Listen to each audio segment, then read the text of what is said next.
Right, I'm over here, it's 8:45 in the morning, there's a march starting outside the Israeli embassy, which is going down to Westminster, starting at 12, going to be down there by 2:30. Come up here a bit early, see whether I can talk to some people about their thoughts and that. Just been listening to the radio, they've been in a park in Gaza talking to people. People are saying, this is a humanitarian crisis, that our children are dead. But we've had a siege here for 7-8 years. This is about, they need to lift the siege. We need a port. We need an airport. We need contact with the outside world. We're living in a bloody prison. All our children are dead. They're bombing, they're killing. John Kerry, he's out in Egypt. He's been giving the Israelis billions and billions of pounds. The Americans support Israel. They give them money. They're involved in their defense, in their weaponry, in their missiles, in their F-16s. And these people brokering peace. And now they're giving some millions of pounds to patch them up. The Gazan, they're saying they've got a 12-hour truce. They've got a 12-hour. And Israel's saying we're still going to go down the terror tunnels.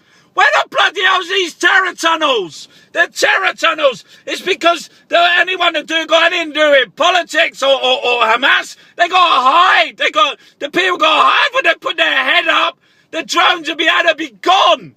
They'll be gone, legitimate target. That's why you never see any spokespeople never dare say they want anything to do with Hamas or Gaza or Palestine, because they'll be dead. They'll be a legitimate target. They're terrorists. Define terrorism. Israel has been bombarding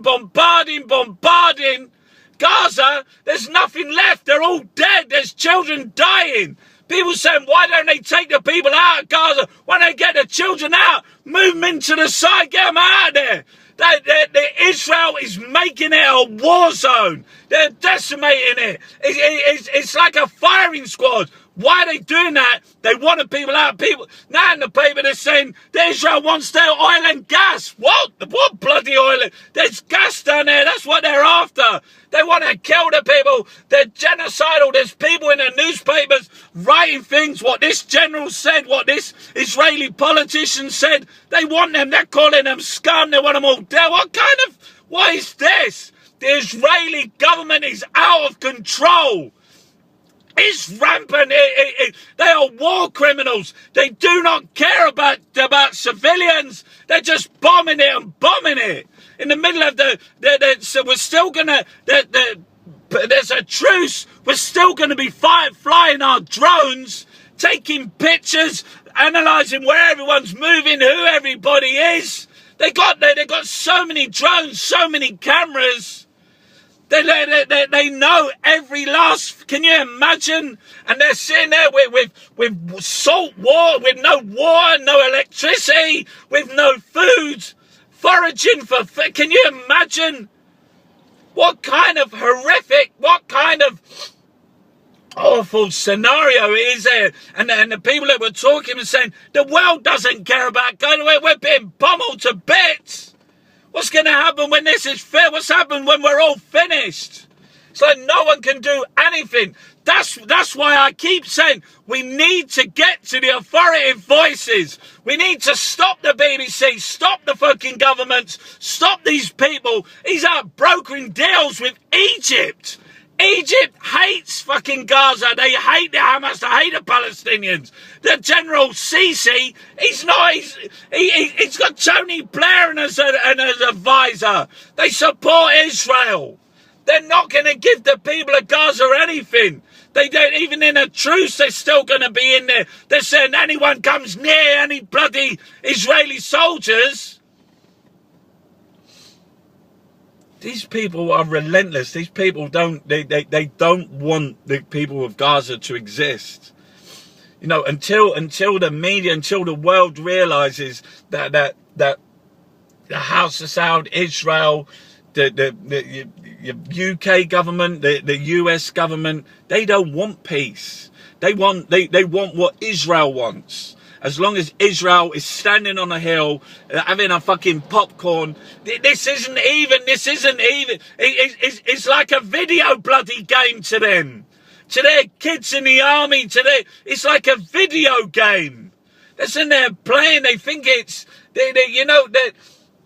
as Jon Snow said it, they've made it protective. They've surrounded themselves. It's impregnable. Where's the damage? Where's all the blown out buildings in Israel? Where's all the? It doesn't happen.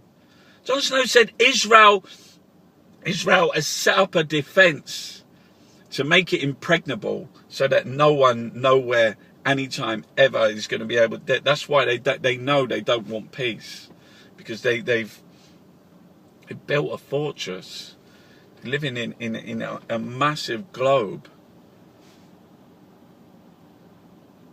You know, there's people dying in the West Bank. You know, there's protesters out there. Israel has been killing Palestinians in the West Bank. There's no Hamas there. There's no terrorists there. See, this is Israel's definition. They were only doing it to get rid of the terrorists. Define terrorism. Define terrorism. There was a guy in the park just now, and he said, our children are psychologically traumatized. They're in bits. They know nothing. They don't know anything else. You know, can you imagine what it's done to their nervous system? You know, for there to be anything, the two-state or you know, the people of Gaza needs to exist. They need to have humanity. They need to have dignity. You know, the only way forward is because Israel as a superior is got all the military might and all the backing of every major, like with America and Britain, and because it's got that, they are the only ones that can stop it, because they're the ones that are firing the missiles. They're the ones with the F-16s. They're the ones that have built the wall. You know, the Palestinians never built the wall. No, it's apartheid.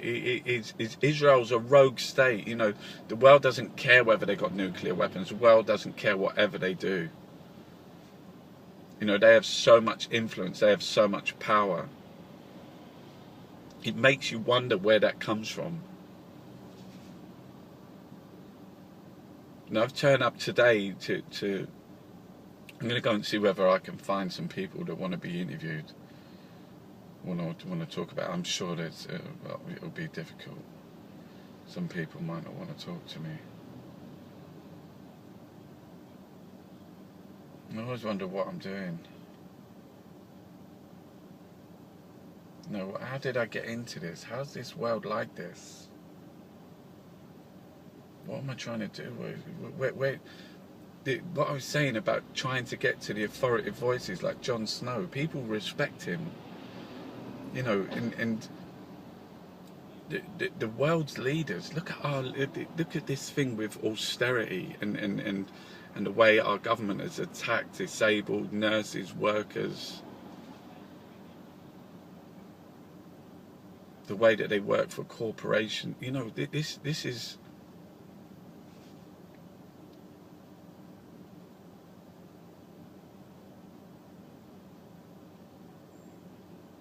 You know, we need a new politics in the world. This is rotten. You know, this murderous attack on the people of Palestine, on the people of Gaza, it's reflective of the whole world's like politics. You know, it's reflective of